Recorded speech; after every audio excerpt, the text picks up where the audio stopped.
This is Miss Molly. She is an F1B mini golden doodle that we are keeping for our program, and she is available for guardianship.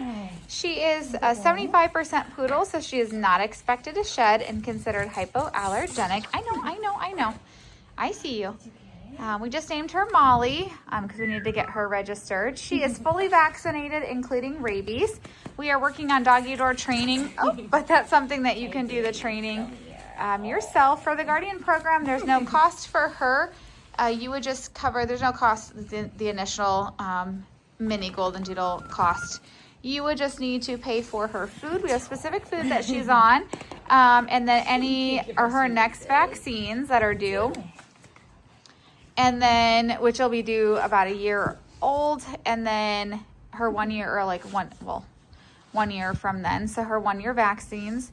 And then also you'll be in charge of boarding, grooming, and then flea and tick prevention and heartworm prevention. So essentially all the typical normal care of a doodle. We just are specific on the types of brands for reproduction and then the specific type of food. So that's how that works. And then she would come to us when she has her first heat that's over a year old, and we would breed her. So once she's a year and she goes into heat, we'll breed her, and she'll have 4 litters, and then she will retire into your home.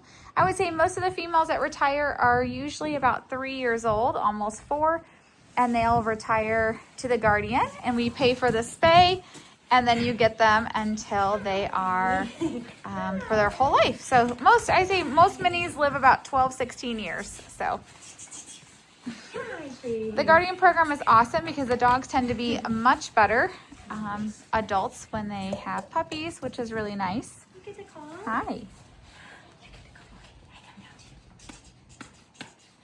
We do have a contract for the Guardians, and we do require that you live within 2 hours and you're available to transport back and forth, because you will need to bring her for testing, photos, anything that we need her for, you'll need to bring her for. Most of it's in the first year, but we will have some follow-up appointments after that. And then of course for breeding and having puppies here in our nursery. So there is some transportation. That's why we require within 2 hours, just to make it easier and less of a large commitment.